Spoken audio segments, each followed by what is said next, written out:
Très bien, on enchaîne avec un autre exercice dans le cadre des exos de la convection mixte, c'est-à-dire naturelle et forcée. Dans cet exercice, nous avons une plaque plane qui est là, qui est chauffée de longueur 0,3 mètres et dont la température de surface est 60 degrés C. Température là. Elle est dans de l'air atmosphérique à une température de 25 degrés C. Et nous avons bien sûr un écoulement de l'air dans ce sens avec une vitesse inconnue, U l'infini.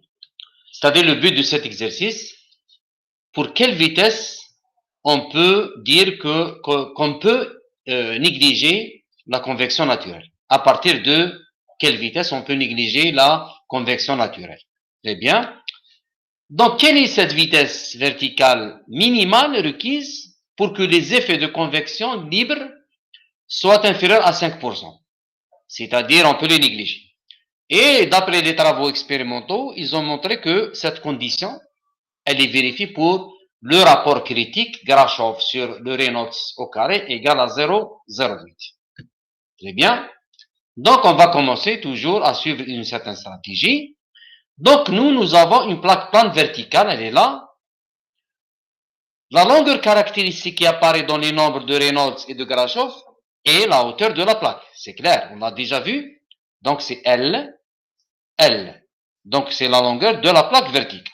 Ou bien, la hauteur de la plaque verticale. Bien. Nous allons calculer justement ces nombres. Nous aurons besoin, bien sûr, nous aurons besoin de le nu et le bêta. C'est les propriétés de l'air à la température de film, c'est-à-dire la température moyenne qui est égale à 42,5 étant donné que nous avons 60 et 25, donc la température moyenne c'est 42,5. Donc à cette température justement du film et à la pression atmosphérique, les propriétés de l'air sont données par les tables qu'on trouve dans les livres qui sont nu et bêta. En général, on a 4 ou 5 propriétés, mais dans ces rapports, on aura besoin uniquement de nu et de bêta, qui sont égaux à 17,4 10 puissance 6, et bêta, bien sûr, est donné 1 sur 315 Kelvin. Donc, je vais remplacer dans les nombres adimensionnels de Grashov et de Reynolds avec L, la longueur caractéristique, je rappelle, c'est la hauteur de la plaque verticale qui est égale à 0,3 mètres, et on obtient ce résultat. Pour le Grashov, on obtient 9,71 10 puissance 7, et pour le Reynolds, on obtient 1,72 10 puissance 4 fois la vitesse inconnue. C'est cette vitesse qu'on doit chercher.